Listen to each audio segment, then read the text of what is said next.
వైసీపీకి అంటే సమదూరం పాటిస్తున్నామన్న వైసీపీ ఈ స్పీకర్ పదవికి వచ్చేటప్పటికి బీజేపీకి సపోర్ట్ చేయడం వెనుక కారణాలు ఏంటి? అంటే ఆ సపోర్ట్ చేయమని బీజేపీ నాయకులు వైసీపీ నాయకులను అడిగిరా, ఎంపీలను అడిగిరా, లేకపోతే వైసీపీ వాళ్ళంతటా వాళ్ళే సపోర్ట్ చేశారా? విజిత గారు, మీకు అదే విధంగా చర్చలో పాల్గొంటున్న మిత్రులకు అందరికీను, అదే విధంగా వీక్షకులకు నమస్కారం. అయితే భారతీయ జనతా పార్టీ ఒక బాధ్యత కలిగిన జాతీయ రాజకీయ పార్టీ. ఆ జాతీయ పార్టీ అన్నప్పుడే, ఎందుకంటే అంతర్గత ప్రజాస్వామ్యం కానీ తర్వాత కేంద్రీకృత ప్రజాస్వామ్యం కానీ భారతీయ జనతా పార్టీలో ఎక్కువ ఉంటుంది. తర్వాత మా దగ్గర కూడా మీరు గమనిస్తుంటారు, లీడర్షిప్ అనేది మన 3 years ఒకసారి మారుతూ ఉంటారు. కాబట్టి మీరు అడిగిన విషయాలు ఇది సుదీర్ఘమైన విషయమే. ఎందుకంటే ప్రజాస్వామ్యంలో అన్ని రాజకీయ పార్టీలు కానీ దేశంలో ప్రజలు కానీ ప్రజాస్వామ్యం యొక్క గొప్పతనాన్ని మనం అందరూ కూడా తెలుసుకోవాల్సిన అవసరం ఉంది. ఎందుకంటే నిన్న జరిగిన ఎన్నికలలో వైఎస్ఆర్ కాంగ్రెస్ పార్టీ ఓడిపోవడానికి ఒక కారణం కాదు, ఒక 150 రకాల కారణాలు ఉన్నాయి. 150 పైనే ఉంటాయి. ఎందుకంటే వారి పరిపాలనలో ప్రజాస్వామ్యయుతంగా మంత్రివర్గంలో చర్చించటం కానీ, అధికారులతో మాట్లాడటం కానీ, ఈ రాష్ట్రంలో ఉన్నటువంటి ప్రతిపక్ష రాజకీయ పార్టీలు కానీ మిగతా రాజకీయ పార్టీలతో కానీ చర్చించిన సందర్భమే లేదు. జగన్మోహన్ రెడ్డి గారికి నిర్ణయం తోచిందా, అనే నిర్ణయం దాన్ని అమలు అవ్వాల్సిందే. క్షేత్రస్థాయిలో ఏ విధంగా వెళ్తుంది, ప్రజలు ఏమనుకుంటున్నారు, వారికి కరెక్ట్ గా అందుతున్నాయా లేదా. మీకు ఒక చిన్న ఉదాహరణ చెప్తాను. మీకు కరోనా సందర్భంలో ఈ రాష్ట్రంలో మోటార్ సైకిల్ పన్నేసే విధానంలో భారతీయ జనతా పార్టీ అడిగింది ఒకసారి. ఎందుకంటే మీరు ఎందుకు ప్రజలు చాలా ఇబ్బందులలో ఉంటే మీరు పనులు వేస్తున్నారంటే, వాళ్ళు ఒక్క నెలలోనే 120 కోట్లు రాబట్టినారు. ఇది ప్రజాస్వామ్యంలో కానీ ప్రజల సంక్షేమం కోరుకుంటున్న వారు కానీ ప్రజలు మేలు కోరుకుంటున్న వారు కానీ పరిపాలన చేసే విధానం ఇది కాదు. కాబట్టి ఆ పార్టీ చాలా రకాలుగా ప్రజాస్వామ్యయుతంగా ఏ రోజు కూడా, మీరు ఇంకొక విషయం కూడా చెప్తున్నాను, వాళ్ళ పార్టీలో ఎవరైనా మంత్రులు కానీ మిగతా వారితో కానీ చర్చించి ఉంటే గడిచిన 2019 నుంచి 24 వరకు కూడా అన్ని జిల్లా కేంద్రాల్లో 144 సెక్షన్ అట్లా ఉంది, పోలీస్ 30 యాక్ట్ అమల్లో. అంటే ప్రజలు స్వేచ్ఛాయుతంగా రాజకీయ పార్టీలు ఏదైనా తమ నిరసన కానీ తర్వాత వాక్ స్వాతంత్ర్యం కానీ లేకుండా చేసింది ఏది వైఎస్ఆర్ కాంగ్రెస్ పార్టీ. నేను ఏమంటే, వాళ్ళది ప్రాంతీయ పార్టీ, వారి నాయకుడు ఏం చెప్తే దాన్నే అధికారులు కానీ వారి కార్యకర్తలు కానీ క్యాడర్ కానీ అమలు చేశారు. తర్వాత రిజల్ట్ ఈ విధంగా వచ్చింది. తర్వాత మీరు ఇంకొక విషయం కూడా మాట్లాడారు విజిత గారు. కేంద్రంలోని భారతీయ జనతా పార్టీ స్పీకర్ ఎన్నికల్లో వైఎస్ఆర్సీపీ మద్దతు ఇచ్చిందండి. ఖచ్చితంగా భారతీయ జనతా పార్టీ ఈ దేశంలో పార్లమెంటులో కానీ ప్రజాస్వామ్యయుతంగా జాతీయ స్థాయిలో ఏ నిర్ణయం జరిగినప్పటికీ కూడా భారతదేశంలోని అన్ని రాజకీయ పార్టీలు మద్దతు ఉండాలని కోరుకుంటుంది. ఖచ్చితంగా ఏ నిర్ణయం తీసుకున్నా స్పీకర్ అనేది నిష్పక్షపాతంగా ఉండాలి. స్పీకర్ సభ నడపాలి. 5 సంవత్సరాలు గతంలో వారు 5 సంవత్సరాలు నడిపారు. కాబట్టి భారతీయ జనతా పార్టీ వైఎస్ఆర్సీపీని మద్దతు అడిగింది, వారు కూడా మద్దతు ఇచ్చారు. అయితే అందులో పెద్ద మనం ఆలోచించాల్సింది ఏమి లేదు. ఎందుకంటే ఫ్లోర్ లో కోఆర్డినేషన్ కోసం మా పార్లమెంటరీ పార్టీ నాయకుడు కానీ పార్లమెంటరీ వ్యవహారాల మంత్రి కానీ ఖచ్చితంగా దేశంలోని వివిధ రాజకీయ పార్టీలు ప్రజాస్వామ్యయుతంగా మా ప్రతిపక్ష పార్టీలైనా కూడా మాతో ఎన్డీఏలో లేని వారిని కూడా స్పీకర్ ఎన్నిక మద్దతు అడగడంలో ఏం తప్పు లేదు, ఇవ్వడంలో కూడా ఇంకొక విధంగా కూడా మనం ఆలోచించాల్సింది ఏంది లేదు. అయితే ఇంకొక విషయం, మీరు చర్చలో మాట్లాడుతున్న సందర్భంలో వైఎస్ఆర్ కాంగ్రెస్ పార్టీ భవిష్యత్ అని మీరు చెప్పారు. అయితే వైఎస్ఆర్ కాంగ్రెస్ పార్టీలో చాలా సంస్కరణలు జరగాలి. ఎందుకంటే ఒక రాజకీయ పార్టీ స్థాపించినప్పుడు ఒక ఐడియాలజీ ఉండాలి. ఇది ఇప్పుడు ఒక ఎన్నికలు, ఓట్లు ఇవి కాకోకుండా ఎందుకు మనం కార్యకర్తలుగా ఉన్నాం, ఎందుకు ఈ పార్టీ ఉంది, ఈ పార్టీ వల్ల ప్రజలకు ప్రయోజనం ఏమి, ప్రజలు ఏం కోరుకుంటున్నారు, మనం ఉంటే మన మార్పు ఏ విధంగా ఉండాలా, మన పరిపాలనలో మార్పు ఏ విధంగా ఉండాలని అన్న చర్చ ఐడియాలజీతో పార్టీ నడిచినప్పుడు మాత్రమే ఆ పార్టీ కలకాలం మన్నుతుంది, ప్రజలు కూడా మన్నుతుంది. కాబట్టి దేశంలో కూడా ఈరోజు భారతీయ జనతా పార్టీ ఇంత పెద్ద విస్తరిస్తుందంటే ఆ పార్టీలో ఉండే వ్యక్తుల యొక్క వ్యక్తి నిర్మాణం జరగాలి.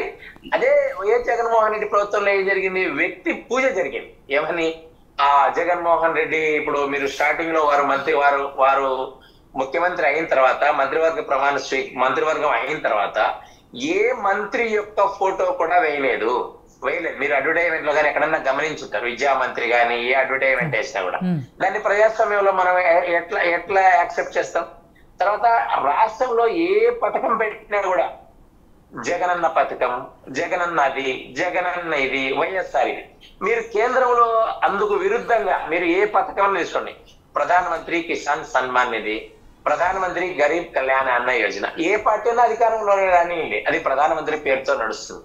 కాబట్టి ప్రజలు కూడా కొంత గమనిస్తూ ఉన్నారు. ఏదని ప్రాంతీయ పార్టీలలో ఉన్నటువంటి ఒక నాయకుడి యొక్క ప్రజాస్వామ్యాన్ని గౌరవించకపోతే, వాళ్ళు చర్చ జరపకపోతే, ఏదైనా గంటల తరబడి ఒక విషయం ఇప్పుడు మనం ప్రజల్లోకి తీసుకెళ్లాలనుకోండి, మంత్రివర్గ సమావేశంలో గాని పార్టీలో గాని రెండు విధాలుగా కూడా చర్చించాలి. మనం ఈ పథకం తీసుకొస్తున్నాం, గ్రాస్ రూట్ లెవెల్లో ఏ విధంగా అమలు అవుతుంది, మన కోర్ ఐడియాలజీ ఏంది. ఇప్పుడు వారు వైఎస్ఆర్ కాంగ్రెస్ పార్టీని పేరు పెట్టుకున్నారు. రాజశేఖర రెడ్డి గారు ఏం చేశారు, నేను రైతు అజెండాతోనే ముందుకు వస్తున్నానని ఆయన గడిచిన జీవితం అంతా కూడా ఆ రైతు సమస్యల మీద, రాయలసీమలో సాగునీటి ప్రాజెక్టుల మీద వారు పోరాటం చేసి తర్వాత జాతీయ పార్టీలో నెట్టుకుంటూ వచ్చి వారు ముఖ్యమంత్రి అయ్యారు.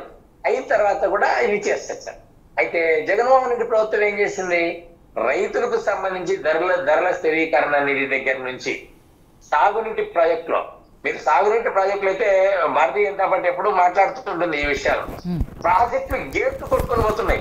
మీకు ఇప్పుడు కడప జిల్లాలో అన్నమయ్య ప్రాజెక్ట్ ఏమి, గుల్లకమ్మ ప్రాజెక్ట్ అయితేనేమి, పులిచింతల ప్రాజెక్ట్ అయితేనేమి, తర్వాత మిగతా ప్రాజెక్టులు అన్ని కూడా ఎక్కడ వేసినట్టు అక్కడే ఉన్నాయి. కాబట్టి వాళ్ళ కోర్ ఐడియాలజీతో సంబంధం లేకోకుండా ఏమో నేల విడిసి సాగు చేస్తారని ఒక సామెత చెప్తుంటారు కదా, ఆ విధంగా ప్రజలు ఏమనుకుంటున్నారు, మనం పరిపాలన ఎట్లా చేస్తున్నాం, మన నాయకుడి యొక్క విధానాలు ఎట్లున్నాయి, పార్టీలో ఎట్లా జరుగుతుంది. పార్టీలో సమావేశం పెడితే నాయకుడు ఏది చెప్తే అది ప్రజాస్వామ్యంలో చర్చ లేకోకుండా ఎవరు ఏ కార్యకర్త గాని, ఏ స్థాయిలో నాయకుడు గాని, ఆఫీస్ బేరర్లలో గాని, రాష్ట్రానికి సంబంధించినటువంటి పెద్ద ఎవరే గాని, మిగతా రాజకీయ పక్షాలు గాని ఏం మాట్లాడినప్పుడు కూడా ఎదురుదాని. ఇప్పుడు మీరు వైఎస్ఆర్ కాంగ్రెస్ పార్టీలో జగన్మోహన్ రెడ్డికి వ్యతిరేకంగా వారి సమావేశంలో ఏదైనా మాట్లాడితే ఉండగలడా విజిత గారు?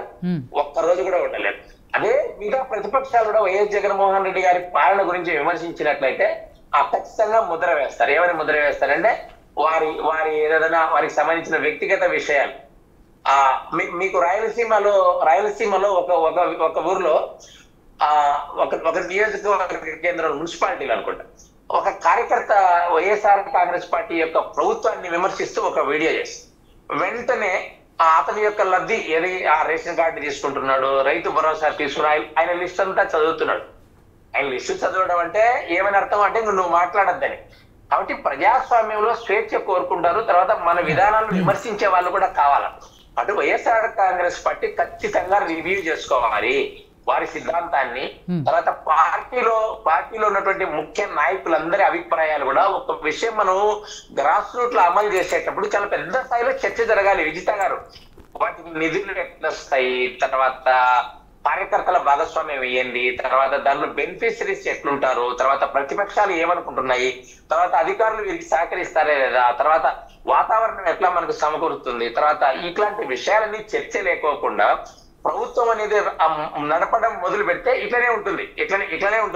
10 కాలాల పాటు ఏదైనా ఒక ప్రాంతీయ పార్టీ, రాజకీయ పార్టీ ఉండాలంటే ఖచ్చితంగా ఆ పార్టీలో ప్రజాస్వామ్యయుతమైన చర్చ ఉండాలి.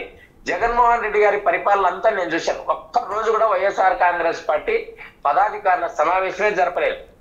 మరి ఆ పార్టీలో ఉన్నటువంటి పెద్దలు చెప్పాలి ఈరోజు ఏమని, అరే మనం పార్టీ ప్రభుత్వం అంటే ఆ ప్రభుత్వం ఉన్నప్పుడు ఆ పార్టీకి సంబంధించిన నేతలే నాయకత్వం వహిస్తుంటారు, నిర్ణయాలన్నిటి కూడా వారే బాధ్యులే. ఇప్పుడు ఇదివరకు వైఎస్ఆర్ పార్టీ ప్రతినిధి అన్నారు, గెలిస్తే జగన్మోహన్ రెడ్డి గారే బాధ్యులు, ఓడిపోతే కూడా జగన్మోహన్ రెడ్డి గారి బాధ్యులే అన్నారు. అంటే అదేమన్నా ఓనర్షిప్ పార్టీ ఉందా, డిక్టేటర్షిప్ ఉందా? అట్లా కాదు. ప్రజాస్వామ్యంలో ఖచ్చితంగా కలెక్టివ్ రెస్పాన్సిబిలిటీ ఉండాలి. కలెక్టివ్ రెస్పాన్సిబిలిటీ అంటే ఖచ్చితంగా రాష్ట్ర పదాధికారుల సమావేశంలో మనం ఈ పథకం తీసుకొస్తున్నాం, ఇంతమందికి లబ్ధి చేకూరుతుంది, ఈ నిధులు ఇట్లా తీసుకొస్తున్నాం అని చాలా పారదర్శకంగా మంత్రివర్గ సమావేశంలో కానీ ఆయన రాజకీయ పార్టీలో కానీ సమావేశంలో చర్చించాలి.